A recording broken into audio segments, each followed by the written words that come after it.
Novel Evolusi Dewa Part 26. Edisi ke-251 hingga 260. Cerita dilanjut bersama Surah Serak. Di kehidupanmu selanjutnya, ingatlah untuk mengikuti aturan. Lin Haotian berkata dengan dingin. Setelah berkata demikian, dia mengayunkan pedang di tangannya, bilah pedang itu berputar dan langsung menghancurkan jantung itu. Saat pria berkulit gelap itu meninggial, 10 tanda jimat tiba-tiba muncul di atas badannya. Begitu banyak jimat spiritual. Adegan ini kebetulan disaksikan oleh belasan peserta yang baru saja keluar dari lintasan lainnya. Mata mereka berkedip saat menatap 10 jimat itu, dengan sedikit keserakahan terlihat di mata mereka. Namun, ketika mereka melihat bahwa mayat yang tergeletak di tanah di sebelah mereka sebenarnya adalah seorang siswa Akademi Wuling, orang-orang ini menarik napas dalam-dalam dan sepenuhnya melupakan ide tersebut. Semua orang tahu bahwa semua kontestan dari Akademi Wuling sangat kuat, dan keterampilan mereka setidaknya mencapai tingkat prajurit tingkat 8. Tetapi dalam situasi saat ini, kontestan dari Akademi Tianyan jelas lebih kuat. Oleh karena itu, pada saat ini, mereka tidak berani melangkah maju dan merebut segel jimat itu. Mereka semua berdiri tidak jauh dan menyaksikan dengan ketakutan di wajah mereka. Lin Haotian dengan ringan mengangkat pedang di tangannya, dan cincin penyimpanan mayat segera diambil oleh ujung pedang dan langsung digenggam olehnya. Kemudian, dia melirik ke arah sekelompok penonton dengan ekspresi acuh tak acuh. Seolah-olah dia melakukannya dengan sengaja, dia hanya menyerap 1 jimat spiritual untuk memenuhi syarat untuk pertempuran peringkat, dan kemudian bergegas ke tangga menuju tingkat atas. Adapun 9 jimat yang tersisa, mereka masih mengambang dengan tenang, memancarkan cahaya biru yang memikat. Melihat ini, wajah para kontestan dipenuhi dengan keterkejutan. Melihat kepergian Lin Haotian, dan kemudian melihat 9 jimat yang tertinggal, tatapan membara perlahan muncul di mata mereka. Tanpa basa-basi yang tidak perlu, semua orang bergegas maju. Namun, dalam situasi di mana terdapat terlalu banyak orang dan terlalu sedikit sumber daya, persaingan sengit niscaya akan langsung terjadi dalam sekejap.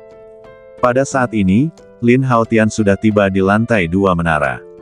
Mendengarkan suara-suara perkelahian yang datang dari bawah, sudut mulutnya melengkung karena sedikit mengejek.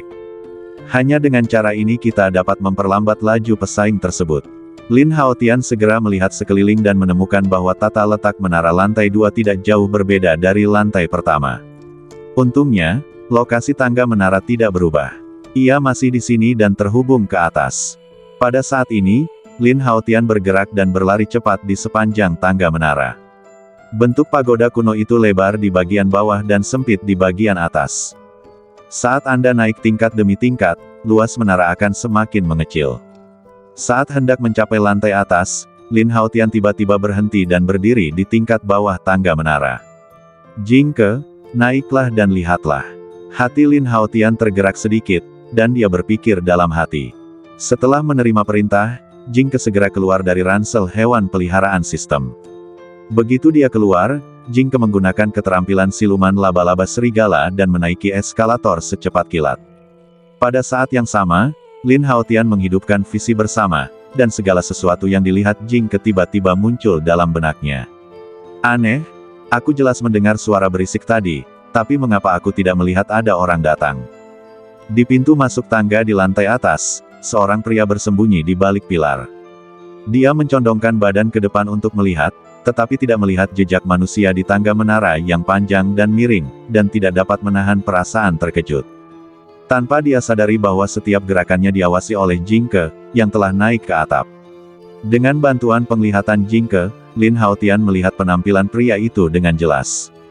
Rambutnya pendek dan giginya tonggos, dan penampilannya tidak begitu baik, tetapi auranya kuat, dan tingkat kultivasinya paling tidak berada pada level prajurit tingkat 8. Dan dilihat dari cara berpakaiannya, dia adalah kontestan Wuling Academy. Saat ini, dia terlihat berdiri di belakang pilar, memegang pedang panjang di tangannya dengan tatapan dingin di matanya. Dilihat dari posturnya, ia seolah menunggu di sini untuk menghalangi pesaing yang ingin mencapai puncak. Kalau saja Lin Haotian tadi gegabah dalam bertindak, mungkin dia sudah ditikam di tempat.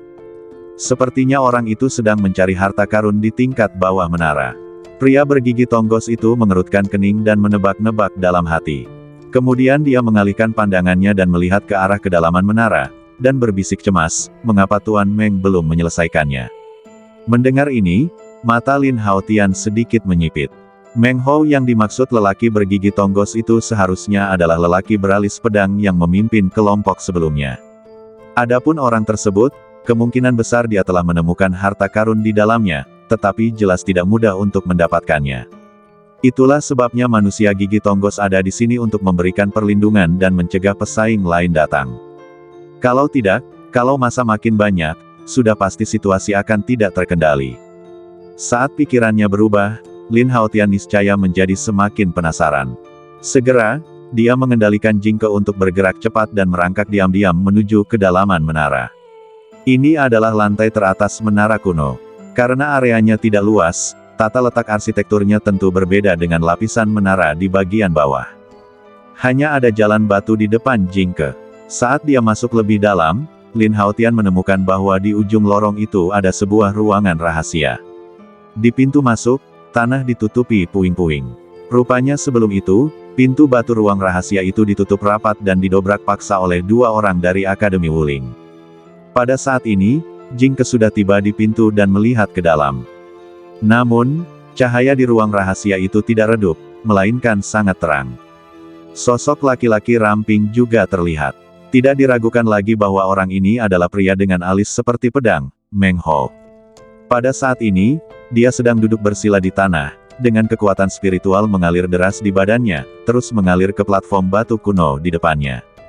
Apa yang dia lakukan? Perilaku aneh ini membuat Lin Haotian sedikit bingung.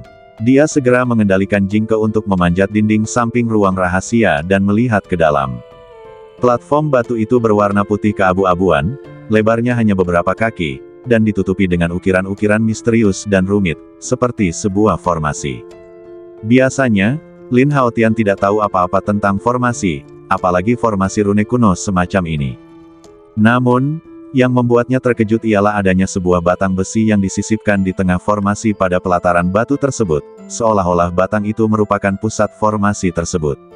Samar-samar, ada fluktuasi energi yang tak jelas. Lin Haotian sedikit terkejut. Fluktuasi energi ini persis sama dengan aura energi yang dirasakannya dari luar ketika dia tiba di reruntuhan kuno sebelumnya. Lin Haotian tidak dapat menahan diri untuk tidak melihatnya dengan rasa ingin tahu.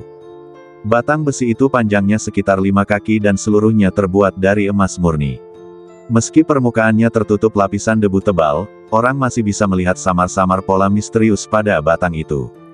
Pola-pola ini bagaikan mahakarya langit dan bumi, bersifat alamiah dan ajaib, dan tampaknya terhubung dengan formasi pada panggung batu. Namun, formasi rune pada platform batu itu seperti sungai kering, tanpa fluktuasi energi apapun. Pada saat ini, Meng Hao terus-menerus memasukkan kekuatan spiritual ke dalam platform batu, jelas-jelas mencoba mengaktifkan energi formasi dan mencabut batang besi itu. Untuk menghindari terkurasnya energi spiritualnya, Meng Hao hanya mengeluarkan sejumlah besar batu lingyang dari cincin penyimpanannya dan langsung menarik energi untuk infus. Dengung-dengungan. Di bawah infus energi gila ini, hampir 90% area rune formasi telah menyala. Menatap batang besi misterius di depannya, panas di mata Meng Hao menjadi semakin panas. Selama Anda bertahan sedikit lebih lama, Anda akan mampu mengaktifkan aliran energi formasi sepenuhnya. Pada saat itu, senjata ajaib yang terkunci ini akan dapat ditarik keluar dengan mudah. Di dalam ruang rahasia, Meng Hao tidak peduli dengan konsumsi besar batu lingyang, dan terus mengekstraksi energi dan menuangkannya ke dalam formasi di platform batu. Dapat dilihat bahwa orang ini sangat kaya, atau dia sangat berhasrat terhadap tongkat besi misterius ini. Sekalipun aku harus membayarnya dengan semua batu lingyangku, aku harus mendapatkannya. Dan usahanya akhirnya membuahkan hasil. Akan tetapi, rune formasi pada platform batu telah diresapi energi dalam skala besar, dan hanya rune terakhir yang dibutuhkan untuk mengaktifkannya. Hampir selesai. Melihat ini, mata Meng Hao berbinar dan wajahnya dipenuhi kegembiraan. Pada saat itu, dia meraih dengan tangan besarnya dan langsung mengubah puluhan ribu batu lingyang yang tersisa menjadi aliran energi, yang mengalir deras ke platform batu. Dalam sekejap, rune redup terakhir akhirnya menyala. Berdengung, saat semua rune dimasukkan, cahaya terang tiba-tiba meledak dari formasi. Energi yang melonjak menciptakan lapisan riak, menyebabkan ruang di sekitarnya sedikit terdistorsi. Kemudian, batang logam yang dimasukkan di tengah formasi mulai memancarkan garis-garis cahaya dan bergetar sedikit saat cahaya menyebar. Debu tebal itu langsung menghilang, menampakkan wujud megah batang besi yang telah terkurung dalam debu selama ribuan tahun. Kalau diperhatikan lebih teliti, terlihat 4 huruf kuno terukir di antara pola-pola ajaib pada batang besi tersebut. Hao Tian Xuanbang. Jelas ini adalah nama senjatanya. Mata Meng Hou terasa membara. Meskipun dia belum pernah mendengar tentang asal-usul Hao Tian Xuanbang, fakta bahwa benda itu telah dilestarikan dari zaman kuno hingga saat ini menunjukkan bahwa benda itu jelas bukan benda biasa. Jingke, jangan lakukan apapun dulu. Lin Haotian menekan pikiran itu dalam benaknya dan memerintahkan Jingke untuk menunggu dan melihat. Dia selalu merasa bahwa benda-benda aneh ini, ditambah dengan formasi di platform batu, tidak sesederhana itu. Jadi, mengapa tidak membiarkan orang itu mencobanya? Mata Meng Hou sedikit menyipit saat dia menatap tongkat Hao Tian Xuan di depannya. Dia tampak waspada dan tidak bertindak gegabah. Seketika, kekuatan spiritual dalam badannya mulai bersirkulasi, dan tiba-tiba lapisan perisai pelindung energi spiritual menutupi telapak tangannya, lalu dia mengulurkan tangan untuk meraih tongkat itu. Ketika benda itu menyentuh badanku, tiba-tiba aku merasakan dingin. Namun penolakan yang dibayangkan tidak terjadi. Seluruh proses berjalan sangat lancar, tanpa kejadian yang tidak diharapkan. Begitu saja, Meng Hou menggenggam tongkat itu erat-erat dengan telapak tangannya dan menariknya kuat-kuat. Tertawa, terdengar suara gesekan, dan tongkat Hao Tian Xuan pun dengan mudah ditarik keluar. Tidak diragukan lagi ada sebuah lubang cekung kecil pada formasi di platform batu itu. Kalau kita perhatikan lebih teliti, kita akan melihat kotak batu kecil yang indah di dasar lubang. Tetapi pada saat ini, perhatian Meng Hou terpusat pada tongkat Hao Tian Xuan di tangannya, dan dia memandangnya dengan fanatik. Berat sekali. Meng Hou hanya merasakan bahwa tongkat Hao Tian Xuan sangat berat, seolah-olah mengandung energi yang sangat besar. Seketika itu juga, ia tak kuasa menahan diri untuk tidak memegangnya dan melambaikannya. Tiba-tiba terdengar angin menderu kencang, dan cahaya terang mengembun menjadi bayangan ranting-ranting yang melesat keluar. Dinding batu di sekitar ruang rahasia langsung hancur oleh bayangan tongkat menari. Sungguh kekuatan yang sangat mendominasi. Melihat pemandangan ini, ekspresi terkejut terpancar di mata Meng Hou, lalu dia menggenggam tongkat misterius Hao Tian di tangannya dan menghentakkan kaki ke tanah dengan keras. Yang terdengar hanya ledakan keras. Seluruh lantai tiba-tiba tertembus, dan gelombang kekuatan yang dahsyat bahkan menembus lapisan menara di bawah dan langsung masuk ke tanah. Melihat ke bawah, itu seperti lubang hitam tanpa dasar. Hebat, itu memang senjata ajaib. Meng Hou tidak bisa melepaskan tongkat hitam Hao Tian, wajahnya penuh kegembiraan. Dengan bantuan visi bersama Jingke, Lin Haotian juga menyaksikan kekuatan tongkat ini. Kemudian dia mengalihkan pandangannya dan melihat ke area di mana tangga di lantai ini dilubangi, dan tak dapat menahan rasa terkejutnya dia. Awalnya, dia berencana untuk membiarkan orang itu menguji apakah ada mekanisme atau jebakan, tetapi dia tidak menyangka bahwa batang besi itu dapat dikeluarkan dengan mudah. Kali ini saya salah perhitungan. Suara yang datang dari ruang rahasia itu pasti menarik perhatian pria bergigi tonggos yang menjaga tangga. Segera, dia bergegas menuju pintu ruang rahasia. Saat dia melihat tongkat Hao Tian Xuan di tangan Meng Hou, matanya tiba-tiba berbinar. Tatapan matanya yang berapi-api tertuju pada tongkat besi misterius milik Meng Hou dan matanya dipenuhi dengan keserakahan yang kuat. Mata Meng Hou sedikit menggelap karena kedatangan tiba-tiba pria bergigi tonggos itu. Saudara Meng, kita sudah berjanji untuk saling membantu. Buah roh milenium akan menjadi milikmu, dan senjata ini akan menjadi milikku. Pria bergigi tonggos itu tampaknya menyadari perubahan di mata Meng Hou, dan mengerutkan kening. Saya harap kamu bisa menepati janjimu.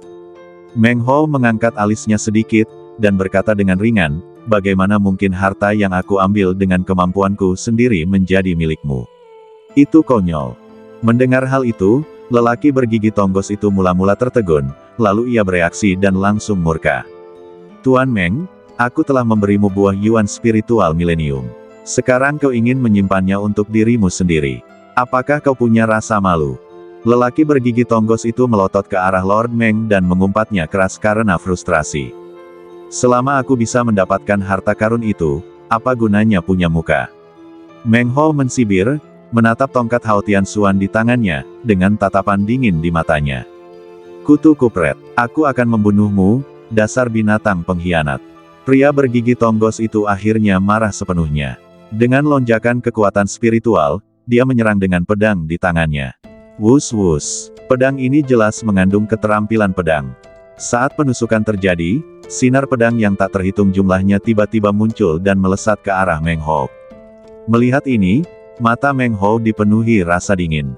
Sambil memegang tongkat misterius Hao Tian di tangannya, dia tiba-tiba mengayunkannya, menghancurkan banyak sinar pedang yang menusuknya dengan keras menjadi berkeping-keping. Ini, pria bergigi tonggos itu terkejut. Dia tidak menyangka kekuatan batang besi ini begitu dahsyat. Hanya dengan satu ayunan, dia dengan mudah menghancurkan kekuatan pedangnya. Akan tetapi, semakin dia melihat kekuatan tongkat Hao Tianxuan, semakin marah pula pria bergigi tonggos itu. Itu adalah sesuatu yang telah dibicarakan, tetapi pada akhirnya saya hanya menjadi alat yang digunakan oleh pihak lain. Anda dapat membayangkan perasaan itu. Lelaki bergigi tonggos itu menatap Meng Ho, dan niat membunuh mulai menyeruak di matanya. Konflik internal telah pecah. Melihat dua orang dari Akademi Wuling bertarung, Lin Haotian tersenyum dan terus memperhatikan situasi. Pada saat yang sama, Raja Mantis dan King Lin juga dipanggil dan dengan cepat naik menuju ruang rahasia di lantai paling atas. Susunan pemain ini jelas bermaksud menunggu hingga kedua tim benar-benar berjuang keras sebelum menutup gawang. Bang bang bang. Pada saat ini, dua orang di ruang rahasia sudah bertarung dengan sengit. Tingkat kultivasi kedua belah pihak adalah prajurit tingkat menengah tingkat 8, dan keterampilan seni bela diri mereka juga berasal dari Akademi Wuling yang sama. Dalam pertarungan konvensional seperti di masa lalu, mereka hampir berimbang. Akan tetapi, saat ini, pria bergigi tonggos itu jelas berada pada posisi yang kurang menguntungkan dalam hal senjata. Perasaan itu seperti memegang pedang kayu dan bertarung melawan batang logam, tidak kuat dan tidak lemah. Akhirnya, dalam tabrakan dahsyat, pedang panjang di tangan pria bergigi tonggos itu langsung dipatahkan oleh tongkat Hao Tianxuan. Kekuatan yang dahsyat itu begitu kuat hingga pria bergigi tonggos itu mundur beberapa langkah. Tatapan mata Meng Ho berubah dingin, dan memanfaatkan kesempatan ini, dia menggenggam tongkat Hao Tianxuan di tangannya dan tiba-tiba menusukkannya. Kepala batang besi yang keras itu menghantam dada lelaki bergigi tonggos itu dengan keras. Ledakan. Dengan suara keras, tulang rusuk lelaki bergigi tonggos itu tiba-tiba pecah dan ambruk, lalu darah muncrat keluar. Seketika badannya membentur dinding batu di belakangnya dengan keras dan dia pun terjatuh ke tanah. Kamu tidak tahu apa yang bisa kamu lakukan. Meng Ho mendekat dengan tongkat di tangan. Sebagai manusia, kamu seharusnya tidak terlalu serakah. Jika kamu berlutut dan memohon belas kasihan sekarang, mungkin aku bisa mempertimbangkan untuk mengampuni nyawamu demi teman-teman sekelasmu. Meng Ho tersenyum mengejek, menatap lelaki bergigi tonggos itu dengan tatapan dingin, jelas-jelas berniat membunuhnya. Bunuh aku jika kau mau. Tak perlu mengatakannya dengan baik-baik. Aku mengutukmu untuk mati dengan cara yang mengerikan. Lelaki bergigi tonggos itu wajahnya penuh kebencian. Dia tampaknya memiliki pemahaman mengenai karakter Meng Ho. Dia mengatakan ini hanya untuk mengerjainya sebelum membunuhnya. Kalau begitu, lakukan saja apa yang kau inginkan. Mendengar ini, Meng Ho menyipitkan matanya dan berkata dengan dingin. Saat suara itu jatuh, dia mengayunkan tongkat misterius Hao Tian di tangannya. Kepala pria bergigi tonggos itu tiba-tiba meledak seperti semangka. Materi otak berwarna putih bercampur darah dan berceceran di mana-mana. Ditambah dengan kepala yang hancur, pemandangannya pun sangat berdarah. Meng Ho melirik mahiyat itu, wajahnya penuh kekejaman. Dulu di Akademi Wuling di dunia luar, karena banyaknya peraturan dan larangan, jika dia berselisih dengan siswa manapun di akademi, dia hanya bisa menanggungnya dan tidak bisa berbuat apa-apa. Namun, di ruang tertutup medan perang kuno ini, situasinya benar-benar berbeda. Dia sangat menyukai bentuk kompetisi ini. Sekalipun mereka adalah siswa dari akademi yang sama, dia bisa membunuh mereka kapan saja dia mau, tanpa batasan apapun. Batu lingyang yang kita gunakan tadi sudah habis semua, jadi aku akan menggunakan punyamu saja untuk menambah jumlahnya. Meng Ho melirik cincin penyimpanan di tangan kanan mahiyat itu dan tersenyum dingin.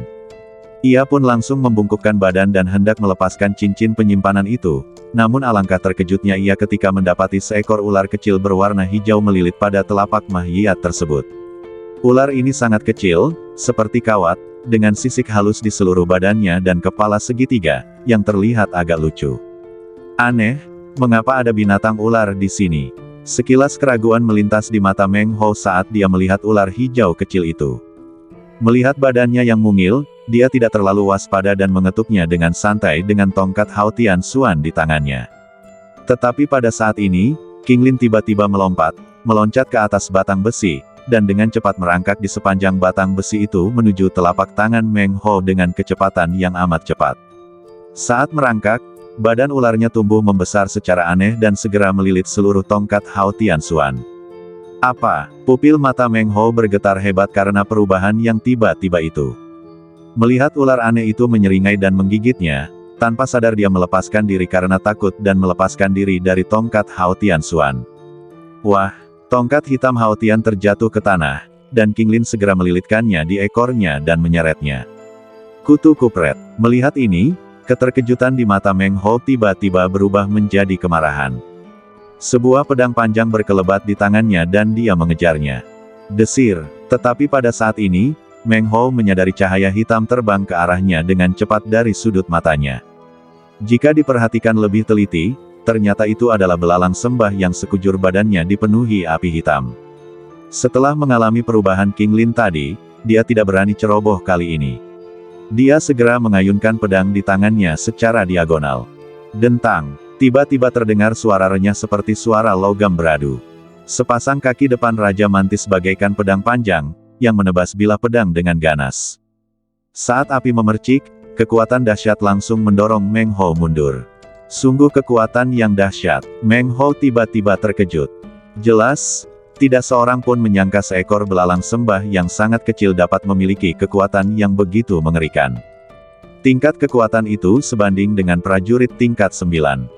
Kalau saja sekarang, dengan senjata ajaib seperti Hao Tian Xuanbang, dia akan sepenuhnya percaya diri bisa berhadapan dengan Raja Belalang Sembah. Tetapi sekarang, aku telah kehilangan semua kepercayaan diriku. Meng Ho menatap Raja Belalang Sembah dengan ngeri, lalu mengalihkan pandangannya ke tongkat Hao Tian Xuan yang sedang diseret ke pintu ruang rahasia oleh King Lin, merasa terkejut sekaligus marah. Tidak, kita harus mendapatkan kembali artefak itu. Melihat tongkat hitam Hao Tian hendak diseret, Meng Ho tiba-tiba menjadi cemas. Dia mengabaikan ancaman dari Raja Mantis saat itu dan langsung mengejarnya. Namun, pada saat ini, begitu dia melangkah, dia merasakan sakit di pergelangan kakinya. Ketika dia melihat ke bawah, dia terkejut menemukan seekor binatang kecil aneh muncul di bawah kakinya. Seluruh badannya gelap, dengan cakar dan ekor, dan tampak seperti lalat, tetapi juga seperti laba-laba. Itu adalah pembunuh hewan peliharaan andalan Lin Hao Tian, Jingke.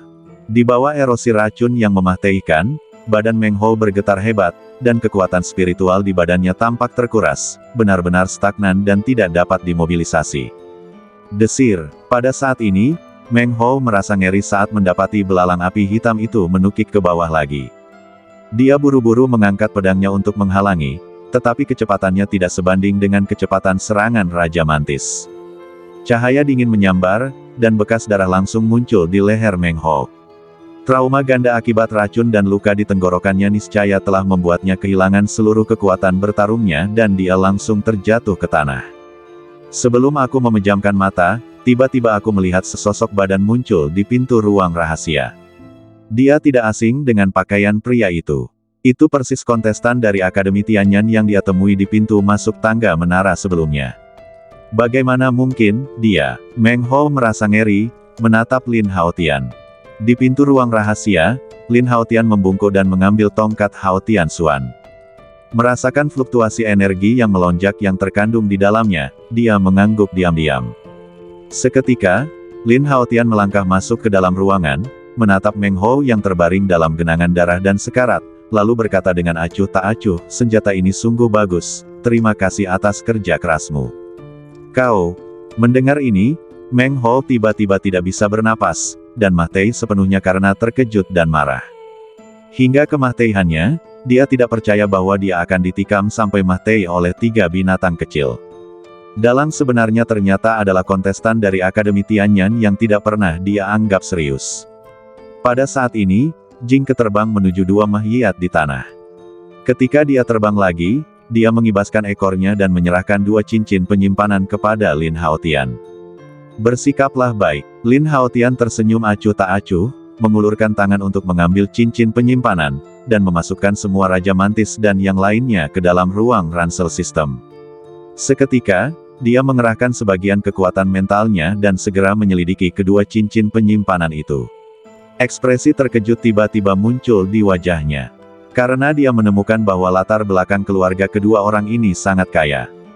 Hanya di dalam cincin penyimpanan pria bergigi tonggos itu saja, terdapat sekitar 70.000 batu lingyang. Ada juga berbagai macam kekayaan alam lainnya, yang sebagian besar diperoleh di medan perang kuno. Adapun cincin penyimpanan Meng Hou, meskipun batu lingyang di dalamnya telah digunakan sebelumnya untuk memasukkan rune formasi. Namun harta karun di dalamnya sangatlah langka. Dia membalikkan telapak tangannya dengan ringan, dan buah sebening kristal tiba-tiba muncul di telapak tangannya. Buahnya bening seperti kristal, seukuran kepalan tangan, berwarna hijau zamrud, dan samar-samar memancarkan aroma buah yang mempesona. Wewangian ini, hanya dengan sekali hirup, dapat membuat orang merasa segar, dan jelas mengandung kekuatan spiritual yang sangat kaya.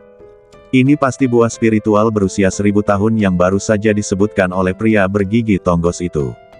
Lin Haotian memperhatikannya dengan saksama dan bergumam sendiri dengan nada gembira. Di antara harta alam yang diperoleh selama perjalanan ke medan perang kuno ini, selain buah lingyuan, ada juga ganoderma darah yang diperoleh di pegunungan sebelumnya. Keduanya dianggap yang paling langka. Terlebih lagi, keduanya adalah tanaman spiritual berusia ribuan tahun. Ganoderma lucidum darah berusia 1000 tahun memiliki efek menutrisi ki dan darah serta memperbaiki cedera. Lin Haotian berencana menyimpannya untuk penggunaan di masa mendatang. Adapun buah lingyuan, ia memiliki efek yang sangat kuat pada penempaan prajurit.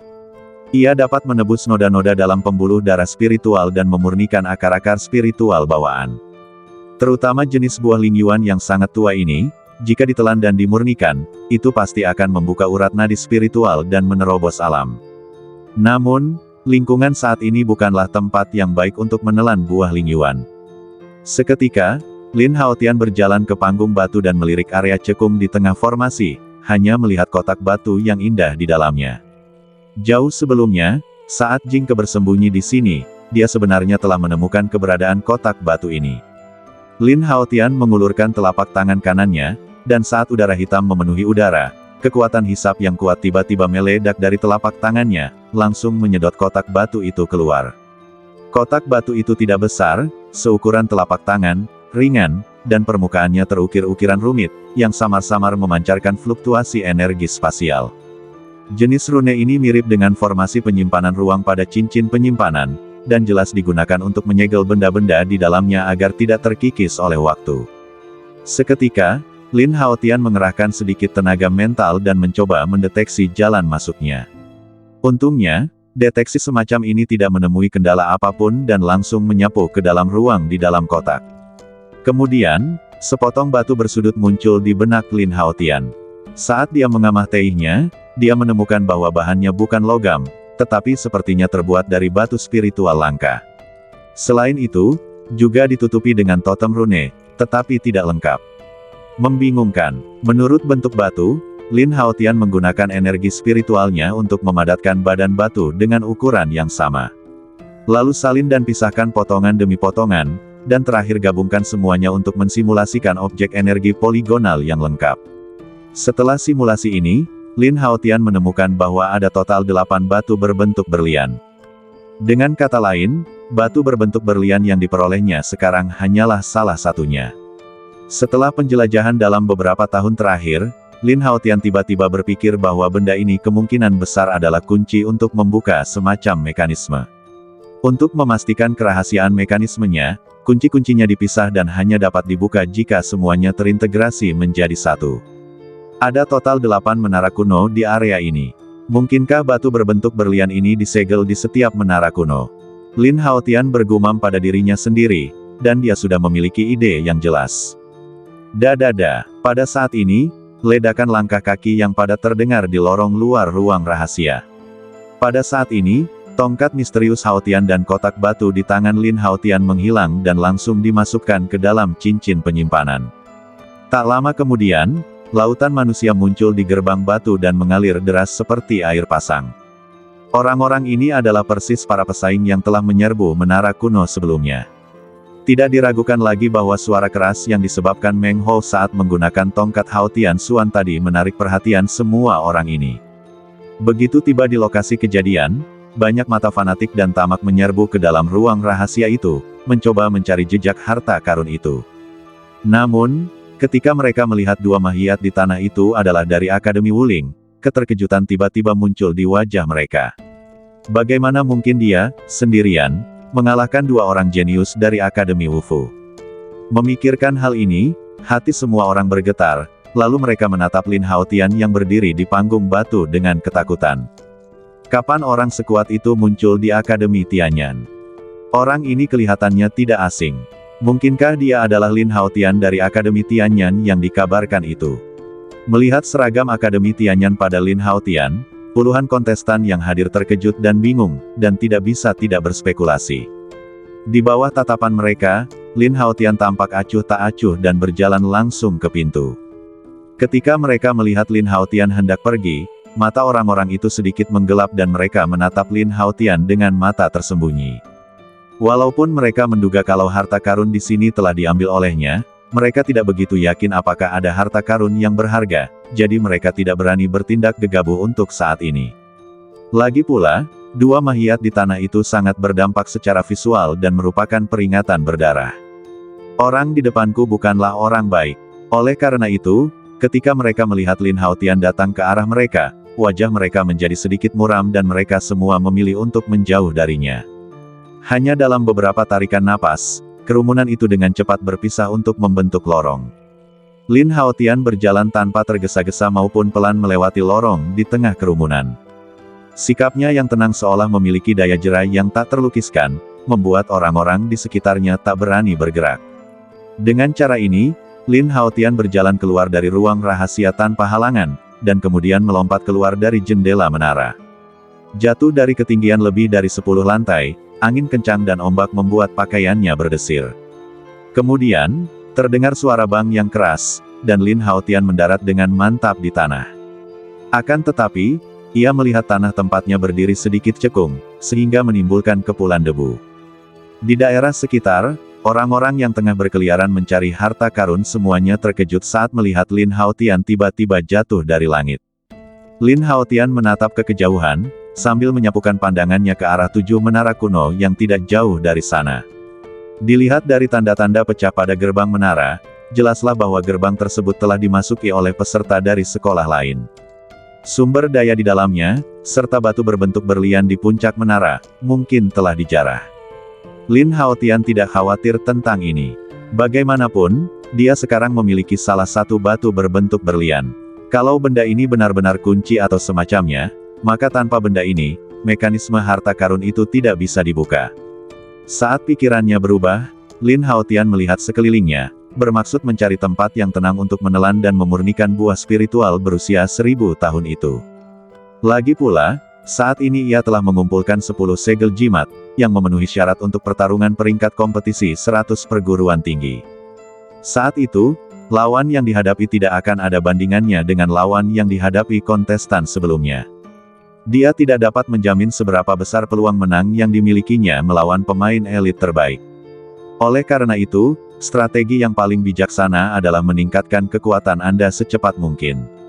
Setelah beberapa saat, Lin Haotian mengunci bangunan yang relatif rendah di utara. Lingkungan di sana sederhana dan rumah-rumahnya bobrok. Jelaslah bahwa ini bukanlah area yang menyimpan harta karun dan jarang penduduknya. Setelah mengambil keputusan, Lin Haotian tidak ragu-ragu. Dia bergerak dan menggunakan langkah naga untuk segera menyerbu pergi. Kemudian dia secara acak memilih sebuah rumah batu dan bergegas masuk. Kegentingan. Dengan suara pelan, pintu itu tiba-tiba didorong terbuka. Tiba-tiba, debu tebal yang telah terkumpul selama bertahun-tahun bertiup ke arahku. Lin Haotian dipenuhi dengan energi spiritual, yang langsung menyingkirkan debu di sekitarnya, tetapi badannya tetap bersih. Rumah batu itu memiliki 3 kamar tidur dan ruang tamu. Perabotannya relatif sederhana. Ada tempat tidur batu di dalamnya dan jaring laba-laba dapat terlihat di mana-mana. Lingkungan ini tampaknya menjadi asrama para pengikut muda kekuatan kuno. Lin Haotian melirik sekilas dan setelah memastikan tidak ada yang aneh, dia berjalan ke salah satu asrama terdekat.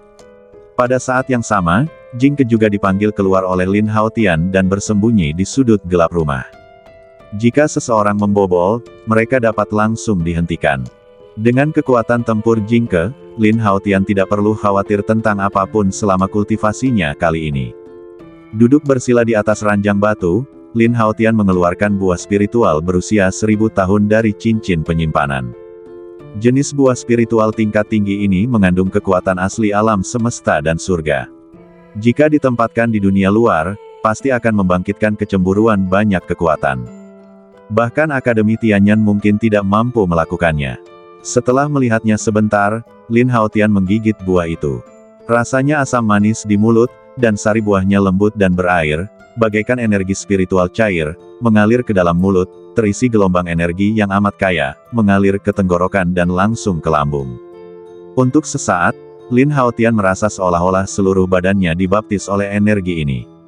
Seluruh orang itu tiba-tiba menjadi segar kembali, urat, pembuluh darah, tulang, dan bahkan seluruh sel dalam badan sedikit gemetar, dengan rakus menyerap energi buah Lingyuan. Secara umum, sebagian besar harta karun dan ramuan alam mengandung kotoran dalam kadar yang lebih banyak atau lebih sedikit. Namun, energi buah Lingyuan ini tidak hanya kaya, tetapi juga sangat murni. Seluruh proses penyerapan tidak memerlukan pemurnian apapun dan dapat langsung ditelan. Buah Lingyuan yang berusia 1000 tahun memang bermutu tinggi. Mata Lin Haotian berbinar dan dia tidak dapat menahan diri untuk berseru kagum. Seketika itu juga, dia membuka mulutnya lebar-lebar dan menelan seluruh buah Lingyuan hanya dalam beberapa teguk. Ledakan. Dalam sekejap, Lin Haotian jelas merasakan gelombang energi yang luar biasa, mengalir ke meridian dan pembuluh darahnya di sepanjang usus dan perutnya seperti air pasang, mengalir deras ke anggota badan dan tulangnya. Sejumlah besar energi memenuhi seluruh badannya, dan Lin Haotian hanya merasa pusing, tetapi tanpa rasa sakit. Perasaan itu seperti makan terlalu banyak. Namun karena energinya begitu melimpah, jejak energi spiritual mulai merembes keluar dari pori-pori seluruh badannya. Menyadari hal ini, Lin Haotian segera mengecilkan pori-pori di seluruh badannya untuk mencegah energi spiritual keluar. Energi spiritual yang mengalir keluar adalah semua energi berharga yang terkandung dalam buah Lingyuan, dan setiap helainya telah dipelihara selama ribuan tahun. Sayang banget kalau disia-siakan. Dibandingkan dengan harta karun alam atau ramuan ajaib yang dapat membersihkan tulang dan sumsum, energi buah Lingyuan tentu saja jauh lebih ringan. Setelah menutup semua pori-pori di badannya, Lin Haotian tidak melambat sama sekali. Dia segera berlatih teknik melahap bintang, mengalirkan energi spiritual ke seluruh badannya sambil menyerapnya dengan kecepatan yang seragam. Saat itu, malam telah tiba. Lin Haotian duduk bersila di ranjang batu, auranya berfluktuasi dan berkembang. Mungkin karena energinya melimpah dalam badannya, kulitnya memancarkan cahaya hijau kristal. Bentuk itu tampak sangat aneh di malam yang gelap. Dia sekarang berada pada saat yang kritis. Jika kita terganggu di tengah jalan, penggunaan energi buah Lingyuan untuk memengaruhi urat spiritual ke-8 kemungkinan besar akan sia-sia. Sungguh malang nasibku. Aku bekerja seharian penuh dengan sia-sia. Harta benda itu sudah diambil orang lain terlebih dahulu. Ya, kalau saja aku tidak lebih lemah dari mereka, aku pasti sudah merampok mereka secara langsung. Sialan. Pada saat itu, tak jauh dari rumah itu, dua sosok datang sambil mengumpat. Arah yang mereka tuju kebetulan adalah area asrama tempat Lin Haotian berada. Pakaian yang dikenakan oleh kedua orang ini berasal dari Akademi Jianyun, Kekaisaran Xingyu. Setelah sekian lama mencari, mereka hanya mendapat beberapa hal remeh-temeh. Melihat orang lain memperoleh banyak keuntungan, mereka merasa sangat bingung dan iri. Anak dari Akademi Tianyan di lantai atas menara kuno itu pasti telah memperoleh tawaran besar, tapi aku tidak tahu apa itu. Orang yang berbicara itu berbadan pendek, dengan mata kecil yang memperlihatkan kilatan licik. Kalaupun dia tahu, kenapa? Dia pasti sangat kuat hingga mampu membunuh dua kontestan dari Akademi Wuling. Lelaki dengan potongan rambut cepak di sebelahnya menggelengkan kepala dan mendesah. Ekspresi itu seolah-olah mereka sangat iri terhadap kontestan lain yang di usianya sama, ternyata memiliki bakat bela diri yang jauh lebih unggul darinya. Saya tidak melihatnya dengan mata kepala saya sendiri, jadi sulit untuk mengatakan apakah dia benar-benar membunuhnya atau tidak. Pemuda berbadan pendek itu tidak berkomentar dan mensibir, mungkin kedua orang dari Akademi Wuling itu saling bertarung dan membunuh demi harta karun itu, dan anak itu memanfaatkannya. Mendengar hal itu, laki-laki berambut cepak itu tetap diam dan tidak membantah pihak lain. Jelasnya, ia merasa ada beberapa kebenaran dalam analisis ini. Bagaimanapun, kekuatan gabungan dari dua prajurit level 8 sangatlah dahsyat. Untuk membunuh mereka semua pada saat yang sama, seseorang harus menjadi orang kuat yang telah mencapai tingkat kultivasi ke-9. Meskipun aura Lin Haotian terkendali saat itu, dia tampaknya paling-paling hanya seorang prajurit tingkat 7, dan mustahil baginya untuk mencapai pembunuhan ganda. Karena kematian tragis dua kontestan Wuling Academy begitu mengejutkan, tidak banyak spekulasi yang muncul. Sekarang setelah saya pikirkan apa yang dikatakan pemuda pendek itu sungguh tampak agak tidak dapat dipercaya. Jika aku bertemu anak dari Akademi Tianyan itu lagi, aku pasti akan menguji kekuatannya. Pria muda berbadan pendek itu mendengus dingin dengan tatapan mata yang menyeramkan. Lupakan saja, meskipun itu palsu, apakah menurutmu kau masih bisa melihatnya? Kurasa dia pasti sudah kabur membawa harta karun itu. Lelaki berambut cepak itu mensibir, sengaja memprovokasi pemuda pendek itu. Akan tetapi, pemuda pendek itu tidak bereaksi sama sekali. Sebab saat itu matanya tengah menatap ke arah sebuah rumah batu di sebelah kanan dengan penuh keheranan. Tetapi saya melihat cahaya redup berkelebat di celah-celah dinding rumah batu itu. Hati pemuda pendek itu bergetar, dan dia berkata dengan tergesa-gesa, "Berhentilah bicara omong kosong dan lihat ke sana." Mendengar itu, laki-laki berambut cepak itu menoleh ke arah yang ditunjuk oleh pemuda berbadan pendek itu. Dia segera menyadari seberkas cahaya keluar dari celah-celah dinding. Keduanya sedikit bingung tentang ini. Lagi pula, saat itu sudah gelap, tetapi ada cahaya di rumah batu itu, yang jelas tidak biasa. Apakah ada harta karun di dalamnya? Mereka saling berpandangan, pikiran yang sama muncul di benak mereka, dan sedikit keserakahan tiba-tiba muncul di wajah mereka. "Ayo pergi dan lihat." Mata pemuda pendek itu menyipit sedikit, lalu dia memimpin jalan menuju rumah batu. Pria berambut cepak itu langsung mengikutinya. Ketika mereka sampai di tembok, mereka diam-diam mendekati celah itu dan melihat ke dalam. Namun di atas ranjang batu itu, ada sesosok badan yang duduk dengan tenang, memancarkan lingkaran cahaya hijau samar. Ternyata itu dia. Ketika pemuda pendek itu melihat penampilan Lin Haotian, sedikit keterkejutan melintas di matanya. Ini benar-benar seperti mencari sesuatu di mana-mana tetapi menemukannya sebenarnya sangat mudah. Tatapannya menembus celah-celah dinding, menatap Lin Haotian yang sedang berlatih, dan senyum dingin perlahan muncul di sudut mulutnya. Di bawah malam, area asrama reruntuhan kuno itu tenang. Pada saat ini, di luar rumah batu tempat Lin Haotian berada, dua kontestan dari Akademi Jianyun sedang berbaring di celah dinding, menonton secara diam-diam. Anak ini benar-benar sedang berlatih. Dilihat dari kondisinya, kemungkinan besar dia telah menelan beberapa harta karun langka. Lelaki berambut cepak itu mengerutkan kening, nadanya agak cemburu. Dia harus bersiap untuk menerobos wilayah itu. Kesempatan kita telah tiba. Pemuda pendek itu menatap Lin Haotian yang tengah duduk bersila bermeditasi di dalam ruangan, dengan tatapan dingin di matanya. Dia menyeringai dan berkata, "Bunuh orang ini, dan kita akan membagi sumber dayanya secara merata." Seniman bela diri tahu betul bahwa menerobos wilayah adalah langkah yang paling sensitif dan kritis. Jika Anda melewatinya, itu seperti seekor ikan yang melompati gerbang naga, dan kekuatan Anda akan meningkat drastis. Jika seseorang gagal, kultivasinya akan mandek, atau bahkan bisa menderita serangan balik dari energi di badannya, yang bisa mengakibatkan cedera serius, dan yang terburuk, kematian. Pada saat ini, pemuda pendek itu dapat melihat bahwa kondisi Lin Haotian sedang dalam kondisi kritis.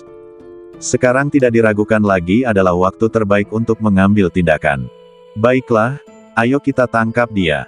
Lelaki berambut cepak itu mengangguk dengan bersemangat tanpa ada yang keberatan. Setelah dia selesai berbicara, sebuah kapak melintas di tangannya. Kapak itu seluruhnya terbuat dari emas merah, dan bilah kapaknya tebal dan tajam. Satu pukulan dari kapak itu pasti akan membelah seseorang menjadi dua bagian hidup-hidup. Jangan impulsif.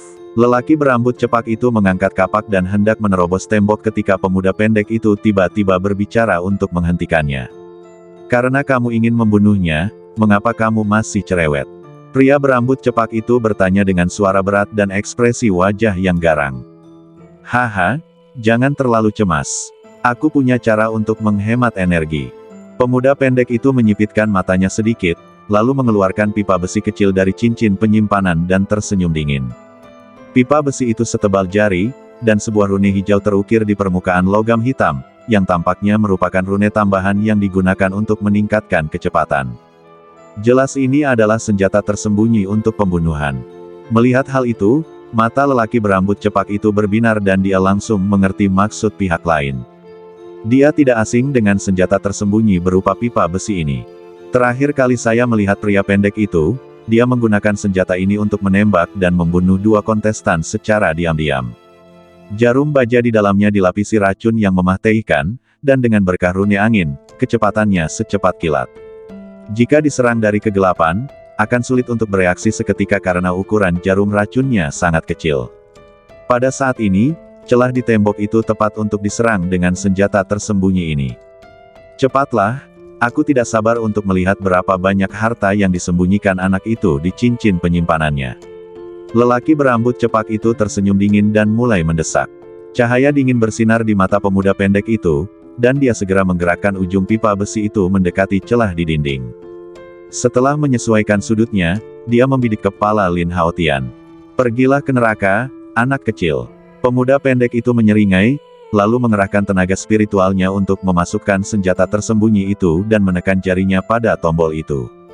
Memanggil. Saat saklar diputar, jarum beracun berwarna hijau tua tiba-tiba keluar dari ujung pipa besi. Kecepatannya begitu cepat sehingga udara tampak terkoyak, dan mencapai Lin Haotian dalam sekejap mata. Namun, saat jarum racun hendak menyentuh kulit di antara alis Lin Haotian, cahaya hitam tiba-tiba menyambar. Yang terdengar hanyalah suara dentang. Jarum racun itu meledak berkeping-keping dalam sekejap.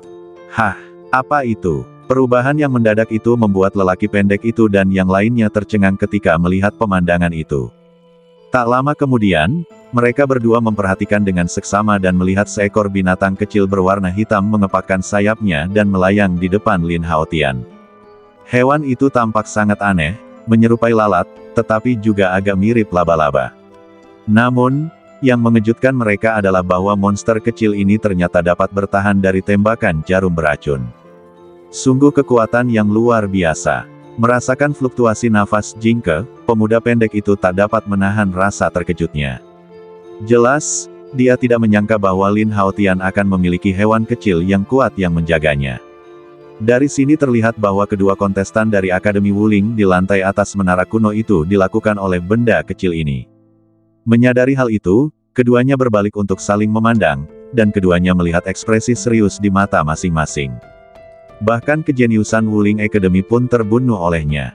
Mereka hanya berada pada tingkat kultivasi ketujuh akhir, bagaimana mereka bisa bersaing? Sementara keduanya menatap Jingke, tatapan dinginnya juga terkunci pada celah dinding. Suara mendesing. Tanpa ragu sedikit pun, Jingke mengepakkan sayapnya dan berubah menjadi bayangan hitam dan bergegas pergi. Mundur cepat. Melihat hal itu, pupil mata pemuda pendek itu menyusut tajam. Pada saat itu, mereka berdua mundur dengan tergesa-gesa. Pada saat yang sama, lapisan perisai energi spiritual pelindung muncul di badan mereka. Wah, saat berikutnya, sebuah lubang kecil tiba-tiba muncul di dinding batu, dan Jingke bergegas keluar. Shen Fei, keluarkan kepingan giok formasi yang diberikan oleh tuan rumah sebelum dia pergi. Gunakan untuk menjebak dan membunuhnya. Lelaki berambut cepak itu berteriak tergesa-gesa, seluruh badannya dipenuhi energi spiritual. Mata pemuda pendek itu sedikit menggelap, dan tanpa ragu dia mengeluarkan selembar batu giok merah, langsung mengaktifkan energi formasi di dalamnya. Berdengung. Tiba-tiba, batu giok itu memancarkan sinar api yang menyebar ke segala arah seperti rantai api. Setelah beberapa kali jalinan rantai cahaya api, mereka segera mengembun menjadi formasi misterius, menyelimuti Jingke yang baru saja bergegas keluar rumah. Formasi ini disebut formasi pembunuh rantai api. Itu adalah kartu truf penyelamat nyawa yang khusus diberikan kepada mereka sebelum mereka memasuki medan perang kuno. Jika Anda menghadapi musuh kuat yang tidak dapat Anda lawan, Anda dapat menggunakan formasi ini untuk menjebak dan membunuhnya, tetapi ini terbatas hingga 2 kali. Meskipun agak sia-sia, asal kita bisa membunuh binatang ini, harta anak ini bisa menjadi milik kita. Tatapan mata pemuda pendek itu dingin saat dia menatap Jingke yang sudah terperangkap dalam formasi dengan senyum muram di wajahnya. Dia sangat percaya diri dengan formasi ini. Bahkan jika seorang ahli tingkat 9 ingin lolos tanpa cedera, akan sulit melakukannya. Seketika energi spiritual dalam diri mereka berdua melonjak, dan mereka berdua menuangkannya ke dalam formasi secara diam-diam.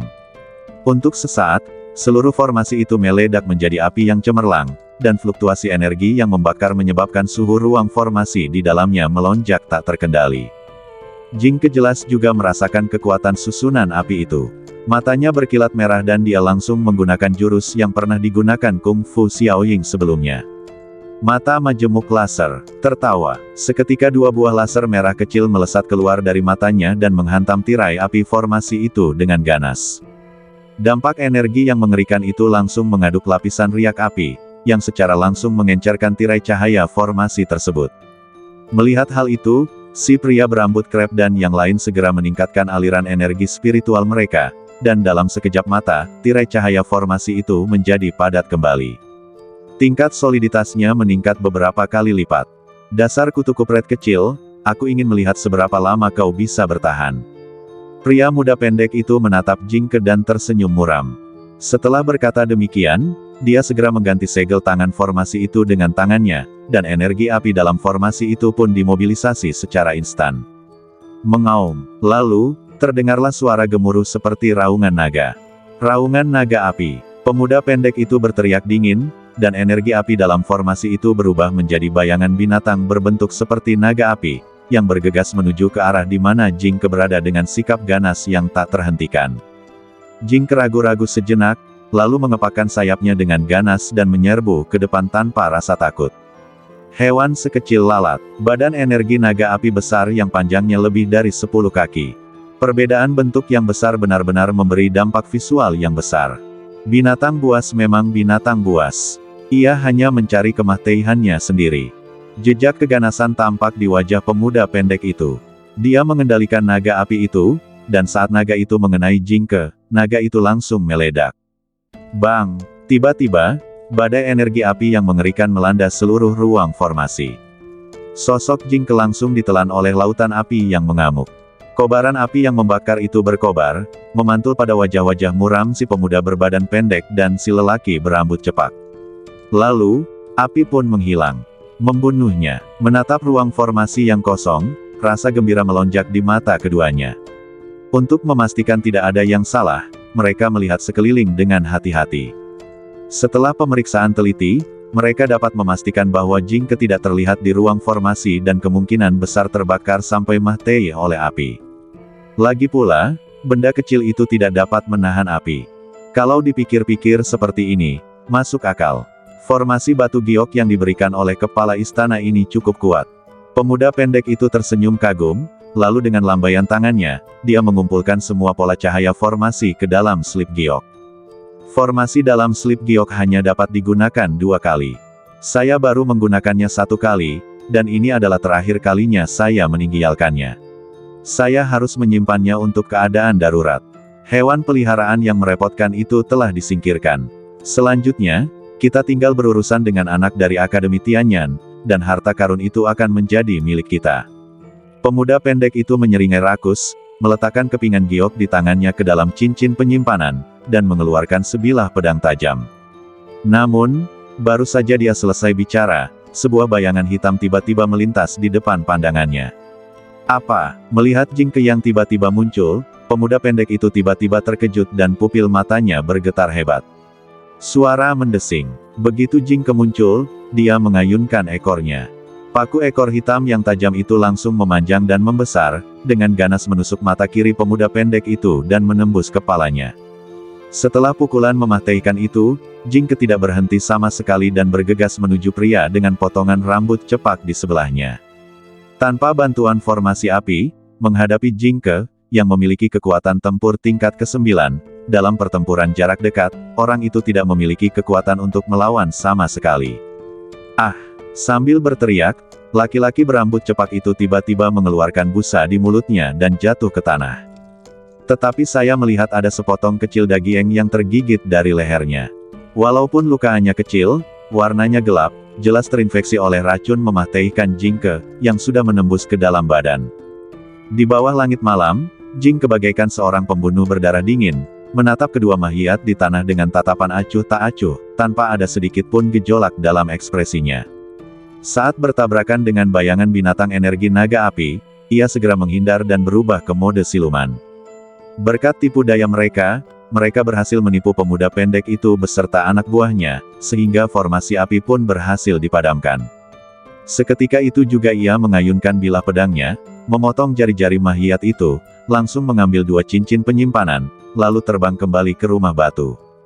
Saat ini, di rumah batu yang tenang, Lin Haotian masih duduk bersila di ranjang batu, seperti seorang biksu tua yang sedang bermeditasi. Tarik napas perlahan-lahan dan hembuskan perlahan-lahan. Setelah beberapa jam penyerapan dan pencernaan, energi besar dari buah Ling Yuan telah melembutkan badannya luar dan dalam. Sekarang, hanya tinggal 1 langkah lagi. Untuk menerobos penghalang urat spiritual ke-8 dalam badan, seseorang dapat menerobos alam. Adapun pemandangan yang baru saja terjadi di luar rumah, Lin Haotian secara alami menerima semua informasi visual yang dikirim oleh Jingke dalam pikirannya. Akan tetapi, dengan peliharaannya Jingke sebagai pengawalnya, dia tidak merasa khawatir sama sekali saat berhadapan dengan kedua anteknya. Oleh karena itu, selama seluruh proses, Lin Haotian sama sekali mengabaikannya dan selalu berkonsentrasi berlatih dalam pengasingan. Jika tidak, jika dihentikan di tengah jalan, akibatnya akan teramat tragis. Segera, Lin Haotian memusatkan pikirannya dan mengumpulkan semua energi yang mengalir ke anggota badan dan tulangnya ke titik akupuntur dantian. Kekuatan spiritual yang melonjak, seperti air pasang, melonjak hebat di dantian. Dalam gelombang kekuatan spiritual, bayi roh yang menyala-nyala duduk dengan anggun, tidak terpengaruh sama sekali. Inilah bayi roh suci yang diperoleh Lin Haotian dari makam kuno di pegunungan Warcraft. Sampai saat ini, Lin Haotian belum menggunakan energinya, jadi ia berada dalam keadaan tidak aktif. Lin Haotian mengabaikan ini dan mengerahkan seluruh kekuatan spiritualnya untuk bergegas menuju pembuluh darah spiritual ke-8 di sekitar titik akupuntur dantian. Ledakan. Dampak semacam ini tidak menemui kendala apapun, seolah merupakan proses alamiah. Ia langsung menerobos belenggu dan membuka penghalang urat spiritual ke-8. Untuk sesaat, sejumlah besar kekuatan spiritual mengalir seperti air pasang. Energi spiritual langit dan bumi di area ini seakan-akan terhisap dan terus mengalir ke dalam badan Lin Haotian, menguatkan otot, tulang, daging, dan darahnya. Hanya dalam beberapa tarikan napas saja, badan Lin Haotian sudah jauh lebih kuat lagi. Buah roh milenium memang memiliki efek ajaib dalam meningkatkan kultivasi seseorang. Merasakan fluktuasi energi spiritual yang kuat di badannya, Lin Haotian merasa cukup puas, dan senyuman perlahan muncul di sudut mulutnya. Terakhir kali saya berhasil mencapai level 7 hanya 2 bulan yang lalu. Dengan kecepatan kultivasi ini, jika seseorang hanya mengandalkan penyerapan energi spiritual langit dan bumi setiap hari untuk melembutkan diri, tidak diketahui kapan seseorang dapat naik ke tingkat 8. Namun, pada saat ini, buah spiritual kecil berusia 1000 tahun seperti jalan pintas, menghemat banyak waktu baginya.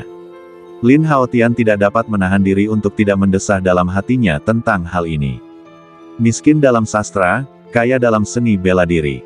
Makna keempat kata ini memang tidak dibuat secara acak. Tanpa sejumlah besar sumber daya pelatihan untuk mendukungnya, apa yang disebut bakat seni bela diri hanyalah omong kosong belaka. Seperti dua pemuda dengan bakat yang sama. Sebuah keluarga sangat miskin sehingga sulit bagi mereka untuk makan 3 kali sehari. Sebuah keluarga dengan sumber keuangan yang kuat, sumber daya berharga yang tak terbatas untuk dinikmati, serta bimbingan dari guru-guru terkenal dan warisan seni bela diri. Membandingkan kedua sisi, orang dapat membayangkan kecepatan kultivasinya. Lin Haotian sangat jelas tentang posisinya sendiri. Keluarga Linnya hanyalah keluarga seni bela diri kuno kecil di kota Qingyang. Dilihat dari sudut pandang titik awal, dia tidak diragukan lagi jauh lebih rendah dibandingkan para jenius bela diri dengan latar belakang yang kuat. Meskipun ia mendapat bantuan dari sistem, sebagian besar pengalaman yang diperolehnya selama bertahun-tahun dan semua sumber daya yang diperolehnya diperoleh dengan mengorbankan nyawanya. Selama ini, Lin Haotian tidak berani merasa bangga atau berpuas diri sama sekali. Hanya dengan terus berusaha keras Anda dapat memperoleh lebih banyak sumber daya kultivasi dan menjadi semakin kuat. Karena dia tidak ingin mengulang masa-masa dibully lagi. Oleh karena itu, hal-hal seperti percintaan antara pria dan wanita atau memulai sebuah keluarga bukanlah hal yang menjadi pertimbangan Lin Haotian untuk saat ini. Sekarang dia hanya punya satu tujuan, yaitu mencapai puncak seni bela diri. Di dalam rumah batu, ekor jingke terbang dengan 2 cincin penyimpanan yang tergantung di sana. Bagus sekali, Lin Haotian berseru, lalu mengambil cincin penyimpanan, mengeluarkan selusin batu Lingyang dan meletakkannya di ranjang batu. Mata jingke berbinar, lalu dia langsung berubah menjadi kilatan cahaya dan menerkam, mulai menghirup udara. Segera, Lin Haotian mengerahkan kekuatan mentalnya dan dengan cepat mendeteksi 2 cincin penyimpanan. Karena pemuda pendek dan teman-temannya tidak mendapatkan apapun di medan perang kuno, tidak ada yang layak mendapat perhatian Lin Haotian kecuali batu Lingyang. Ketemu. Tak lama kemudian, selembar batu giok merah berkelebat di tangan Lin Haotian. Inilah formasi batu giok yang sebelumnya telah menjebak jingke. Lin Haotian sudah tahu betapa kuatnya itu. Jika jingke tidak menggunakan tipu daya dan wujud tak kasat matanya untuk bersembunyi dari mereka berdua. Menghadapi serangan formasi seperti itu, saya khawatir itu akan sangat berbahaya. Guru Wu pernah berkata bahwa batu giok formasi umumnya dapat digunakan 2 kali. Batu giok ini tidak rusiak, jadi seharusnya masih bisa digunakan 1 kali lagi. Lin Haotian bergumam pada dirinya sendiri saat dia bermain dengan kepingan giok merah di tangannya. Segera, dia membalik telapak tangannya pelan dan langsung memasukkannya ke dalam cincin penyimpanan, menyimpannya untuk penggunaan darurat. Memanfaatkan waktu luangnya, Lin Haotian memilah barang-barang yang diperolehnya kali ini dan memindahkan semuanya ke dalam cincin penyimpanannya. Meskipun kedua kontestan dari Akademi Jianyun tidak memiliki latar belakang keluarga yang kuat, mereka memiliki lebih dari 60.000 batu Lingyang bersama. Rejeki nomplok yang tak terduga ini cukup banyak. Bersama dengan lebih dari 30.000 batu Lingyang yang sebelumnya dikumpulkannya dari lantai atas menara kuno, kekayaannya saat ini telah mencapai lebih dari 100.000. Jumlah ini hanya cukup untuk meningkatkan hewan peliharaan level S. Di antara hewan peliharaan sistem, Lin Haotian sekarang memiliki total 4 hewan peliharaan tingkat S. Mereka adalah harimau suci api guntur, jingke, raja belalang sembah, dan raja semut. Adapun King Lin, saat ini hanya memiliki peningkatan lanjutan tingkat D tingkat terendah. Meskipun kekuatannya tidak lemah, batu Lingyang yang dikonsumsinya lebih dari 100 kali lipat dari hewan peliharaan lainnya. Oleh karena itu, Lin Haotian untuk sementara dikecualikan dari evolusi ini. Sistem, saya ingin mengembangkan hewan peliharaan saya. Lin Haotian berkata dalam hati. Seketika, totem peliharaan sistem, Liek, tiba-tiba terlintas dalam pikirannya. Tuan rumah, silakan pilih hewan peliharaan yang perlu berevolusi. Setelah mendengar perintah sistem, Lin Haotian berpikir sejenak dan langsung memeriksa totem hewan pertama, jingke.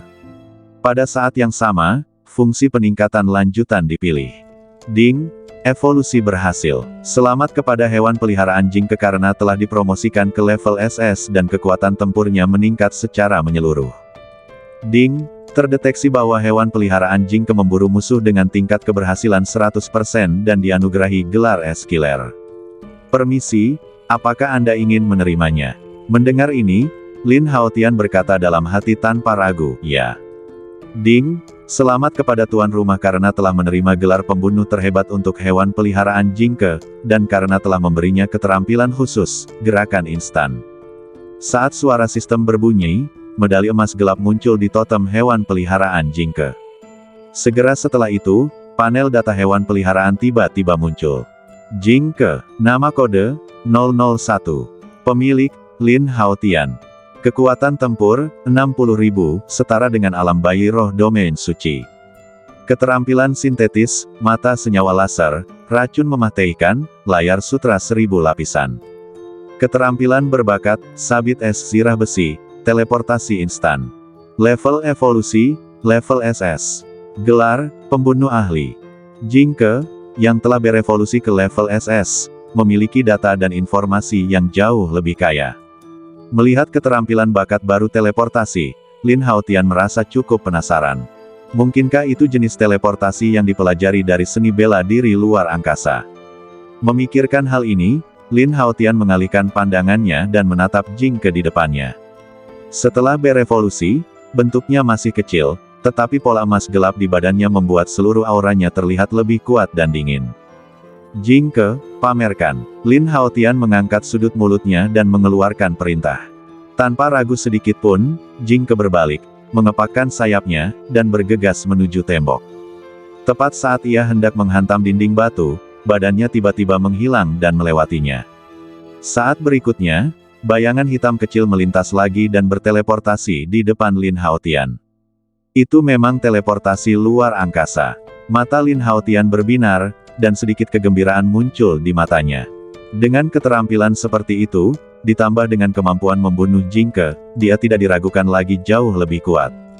Jika aku juga bisa mempelajari teleportasi semacam ini, itu akan sempurna. Lin Haotian tersenyum tipis, seolah dia merasa ada sesuatu yang hilang. Sayangnya, fungsi evolusi sistem ini terbatas pada hewan, dan ia sendiri tidak dapat menikmati kemampuan yang ditingkatkan ini. Selanjutnya, kita perlu menemukan lokasi kunci kuno ini. Lin Haotian bergumam pada dirinya sendiri, dan tangan kirinya meraih cincin penyimpanan dan mengeluarkan batu berbentuk berlian dari dalamnya. Hah, kenapa ada cahaya? Lin Haotian terkejut saat mengetahui bahwa rune pada batu berbentuk berlian itu benar-benar memancarkan cahaya merah kuning redup. Situasi itu tampaknya telah diaktifkan. Sekilas ekspresi terkejut terpancar di mata Lin Haotian. Mungkinkah segel pada batu berbentuk berlian lainnya juga telah terbuka dan mereka sudah saling merasakan satu sama lain? Lin Haotian tidak dapat menahan diri untuk menebak-nebak tentang ini secara diam-diam. Untuk memastikan apa yang ada di pikirannya, ia mengambilnya di tangan, bergegas keluar rumah, kemudian mengulurkannya untuk mendeteksi ke segala arah baik timur, selatan, barat, maupun utara. Segera, Lin Haotian memperhatikan bahwa di arah timur laut, cahaya rune pada batu berbentuk berlian itu jelas lebih pekat dan lebih terang. Tidak diragukan lagi bahwa arah ini kemungkinan besar merupakan tempat rahasia disembunyikan. Menyadari hal ini, Lin Haotian memiliki beberapa pemikiran dalam benaknya. Dia mampu memperhatikan detail seperti itu, dan kontestan yang menerima 7 batu berbentuk berlian lainnya seharusnya juga menyadarinya. Dengan cara ini, ketika saatnya tiba, semua orang dapat berkumpul di sana, yang menghemat banyak waktu dan memungkinkan mereka untuk langsung membuka mekanisme rahasia. Saat Lin Haotian tengah berpikir, dia tiba-tiba mendengar suara berisik yang datang tidak jauh. Lihat, tirai cahaya itu hampir tiba. Ayo cepat pergi. Kalau sampai ketahuan, energi darah kita akan cepat habis sampai kita mati. Telinga Lin Haotian bergerak sedikit, dan dia mendengar para pesaing yang datang ke sini berbicara dengan suara sedikit panik. Kekuatan darah dan energi akan dilahap. Mendengar ini, Lin Haotian sedikit terkejut. Awalnya saya mengira bahwa pengurangan pada aperture ini hanya digunakan untuk sistem eliminasi, dan jika sekali tertutup, seseorang akan kehilangan kualifikasi untuk berkompetisi. Tanpa diduga, ia benar-benar melahap darah dan energi dalam badan, memaksa semua orang berkumpul menuju area inti. Jika kamu tidak terus bergerak maju, kamu akan mati. Aturan seperti itu jelas lebih kejam. Suara mendesing. Lin Haotian mendorong tanah dengan kakinya dan melompat ke atap dengan lincah. Lalu dia melihat ke kejauhan, ke arah pinggiran reruntuhan kuno. Saya melihat tirai cahaya besar yang tampaknya tidak ada ujungnya, bergerak perlahan dengan kecepatan yang terlihat oleh mata telanjang. Waktu hampir habis. Kita harus menemukan tempat rahasia yang bisa dibuka oleh benda ini secepat mungkin. Lin Haotian menundukkan kepalanya dan melirik batu berbentuk berlian di tangannya, jelas tidak mau menyerah. Setelah berkata demikian, dia bergerak dan terbang cepat ke arah timur laut reruntuhan kuno itu. Dengan cara ini, Lin Haotian berjalan melalui lorong-lorong kuil tanpa henti, mengikuti fluktuasi rune yang berkedip-kedip dari batu berbentuk berlian. Meskipun sesekali terdengar sorak-sorai kejutan dari orang-orang yang telah menemukan harta karun di aula batu terdekat, Lin Haotian tidak memedulikan mereka. Sekitar setengah jam kemudian, dengan bimbingan batu berbentuk berlian, Lin Haotian akhirnya tiba di tujuannya. Ini seharusnya menjadi area inti reruntuhan kuno. Dalam pemandangan itu, sebuah istana batu kuno yang sangat besar, seperti kepala kelompok istana, berdiri di tengah-tengah banyak istana. Istana batu ini sangat besar. Dari kejauhan, ia tampak seperti gunung, dan dipenuhi aura megah yang mengejutkan orang. Pada saat ini, banyak tokoh sudah berkumpul di luar aula. Kecuali kontestan dengan badan batu berbentuk berlian, orang lain jelas telah menemukan petunjuk dan menunggu di sini. Sepintas, tampaklah sosok-sosok yang berdesakan rapat, jumlahnya sekitar 100 orang. Jika semua orang bergegas masuk saat itu, persaingan sengit tidak akan terelakkan. Namun, pintu logam aula batu itu tertutup rapat, tetapi penuh dengan bekas pedang dan pisau. Tampaknya baru saja dihancurkan oleh orang-orang ini, tetapi masih berdiri kokoh. Karena semua orang bersedia berkumpul di sini, saya akan berbicara terus terang. Pada saat ini, seorang pemuda berpakaian putih berjalan ke depan gerbang aula batu.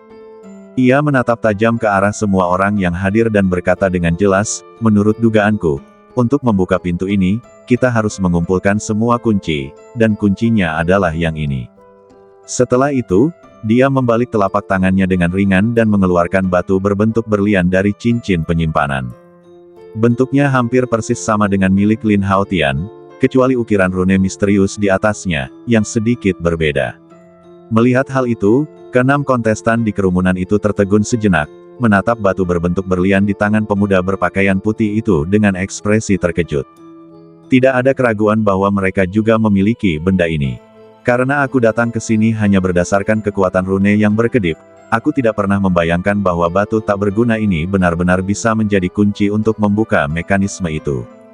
Pada saat itu, setelah mendengar perkataan pemuda berpakaian putih itu, mereka tiba-tiba mengerti, dan mata mereka berkilat dengan tatapan yang menyala-nyala.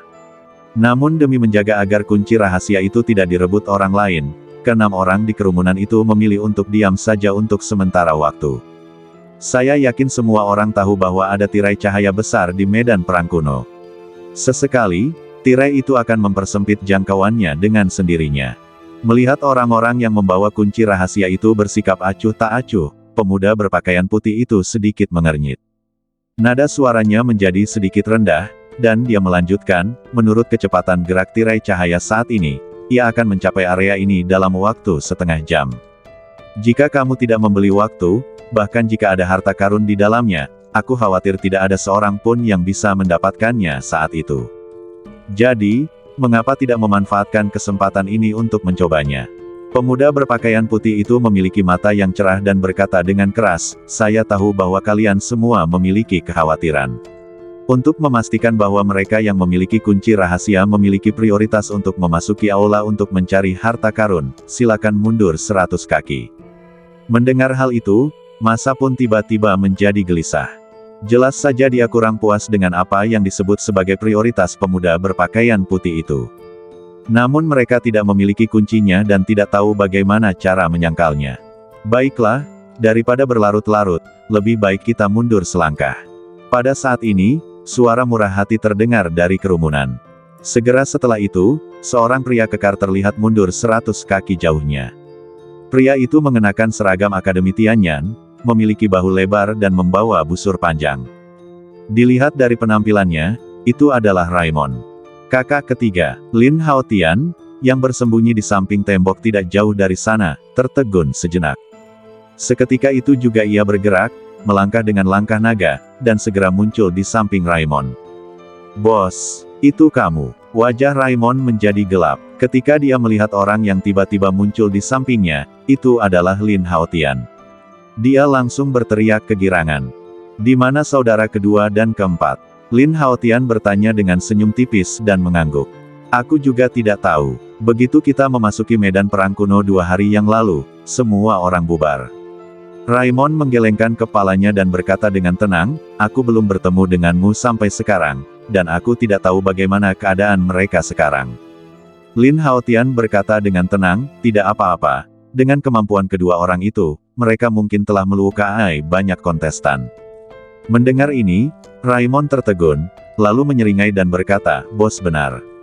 Pada saat ini, melihat beberapa orang mundur 100 kaki jauhnya, para kontestan yang tidak memiliki kunci rahasia, setelah sedikit ragu, juga mengambil tindakan satu demi satu.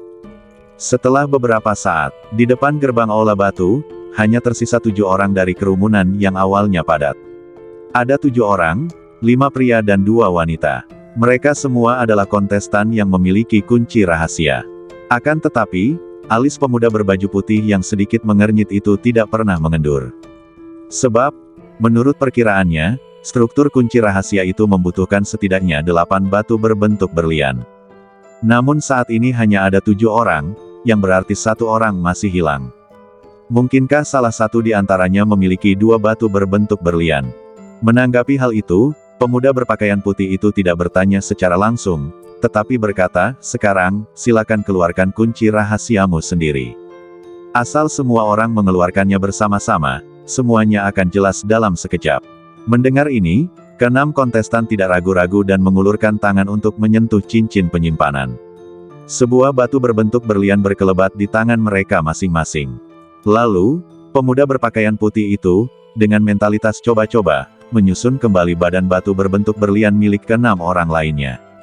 Namun, akhir ceritanya persis seperti dugaannya, masih ada satu bagian yang hilang untuk melengkapi kunci rahasia itu. Melihat ini, 6 orang lainnya juga sedikit terkejut. Setelah semua pekerjaan ini, bagian terakhirnya masih hilang. Jadi apa yang harus kita lakukan selanjutnya? Semua orang saling memandang, dan suasana tiba-tiba menjadi agak canggung. Butuh waktu setidaknya 1 jam agar tirai cahaya yang menyusut itu tiba di sini. Mari kita lanjutkan menunggu. Pemuda berpakaian putih itu terbahtuk, menatap ke-6 orang di sekitarnya, dan menyarankan sambil tersenyum. Oke, ke-6-nya saling berpandangan dan mengangguk dengan ekspresi menyesal. Dalam situasi ini, kita hanya bisa menunggu di tempat kita berada. Kalau tidak, jika dia pergi, orang yang memiliki batu berbentuk berlian terakhir akan tiba di sini dan kehilangan kesempatan. Sayang sekali, masih ada bagian yang hilang. Di antara kerumunan di belakang, Raimon menggelengkan kepala dan mendesah, saya tidak tahu orang mana yang mendapatkannya. Di sampingnya, Lin Haotian mengangkat sudut mulutnya dan tersenyum tipis, orang itu adalah aku. Anda, Raimon tercengang ketika mendengar ini. Dia bereaksi cepat, menatap Lin Haotian dengan heran, dan berkata dengan penuh semangat, bos, kunci rahasia terakhir ada padamu. Mendengar hal itu, mata banyak kontestan yang hadir berbinar. Untuk sesaat, semua pandangan terkejut tertuju pada Lin Haotian, dengan kegembiraan di mata mereka. Kunci rahasia terakhir ada padanya. Kita sungguh beruntung. Lebih dari 100 mata menatap Lin Haotian secara bersamaan, dan suara kejutan datang silih berganti. Menghadapi tatapan semua orang, Lin Haotian merasa tidak perlu menyembunyikan apapun. Bos, silakan saja, kita akan bertemu di dalam nanti. Dia menepuk bahu Raimon, lalu berjalan dengan tenang menuju pintu depan aula batu dan berdiri di dekat pemuda berpakaian putih dan yang lainnya. Kamu juga punya batu berbentuk berlian seperti ini. Pemuda berpakaian putih itu bertanya pada Lin Haotian, sambil menahan rasa gembiranya. Lin Haotian tampak acuh tak acuh dan tidak banyak bicara omong kosong. Dia membalikkan telapak tangannya dengan ringan, lalu kunci rahasia muncul di tangannya. Melihat ini, mata semua orang berbinar, menatap batu berbentuk berlian di tangan Lin Haotian, semua dengan ekspresi fanatik di wajah mereka. Terkumpulnya 8 kunci rahasia berarti pintu masuk ke istana batu besar ini akhirnya dapat dibuka. Saya harap semua orang dapat mematuhi kesepakatan yang kita buat tadi dan mundur 100 kaki. Kalian baru dapat berangkat setelah kita memasuki aula. Menatap kerumunan di belakang mereka yang siap bergerak, pemuda berpakaian putih itu memiliki tatapan tajam dan nada bicaranya agak dingin. Kalau tidak, aku akan segera menghancurkan kunci rahasia itu dan tidak akan ada seorang pun yang mendapatkan harta karun itu. Saat dia berbicara, lapisan cahaya spiritual mengembun di telapak tangan pemuda berpakaian putih itu, mencoba menghancurkan batu berbentuk berlian di tangannya. Tindakan seperti itu jelas memberikan efek jera yang kuat, dan membuat takut beberapa orang yang baru saja bergerak maju lebih dari 10 kaki dan membuat mereka mundur dengan cepat. Yan Hua, tampaknya kamu cukup cakap. Orang yang berbicara itu adalah seorang wanita cantik dengan penampilan yang menakjubkan. Suaranya yang ringan menyingkapkan godaan dan pesona yang tak berujung. Dia mengenakan seragam sekolah Akademi Yunwu, yang tampaknya telah dimodifikasi secara khusus. Seragamnya sedikit ketat, menonjolkan bentuk badannya yang montok dengan lekuk badan yang seksi dan menawan. Kadang-kadang, jika Anda tidak menggunakan beberapa trik, Anda tidak dapat menyelesaikan masalah sama sekali. Pemuda berpakaian putih itu tersenyum tipis dan berkata, lagi pula, aku hanya memanfaatkan keserakahan mereka. Nona Muqian, tolong serahkan batu berbentuk berlian itu kepadaku. Sambil berbicara, dia mengalihkan pandangannya ke arah wanita menawan itu, menatap sosoknya yang seksi, dengan sedikit rasa panas di matanya. Wanita cantik bernama Muqian itu tersenyum dan tanpa ragu-ragu, dia langsung mengulurkan tangan dan meletakkan kunci rahasia itu ke tangan Yan Hua. Saat telapak tangan mereka bersentuhan, Yan Hua sedikit menekuk jari-jarinya dan mengambil kesempatan ini untuk membelai lembut telapak tangan Muqian yang putih dan lembut. Muqian tampaknya tidak mempermasalahkan hal ini sama sekali. Dia melotot ke arah Yan Hua dengan tatapan genit. Tidak sulit untuk melihat bahwa kedua orang ini pasti berselingkuh. Sudah cukup, semua orang menunggu, cepat dan lakukan dengan cepat. Benar sekali, kalau kau ingin bicara soal cinta, pergilah ke suatu tempat yang sepi dan jangan ada orang lain, lakukan saja sesuka hatimu.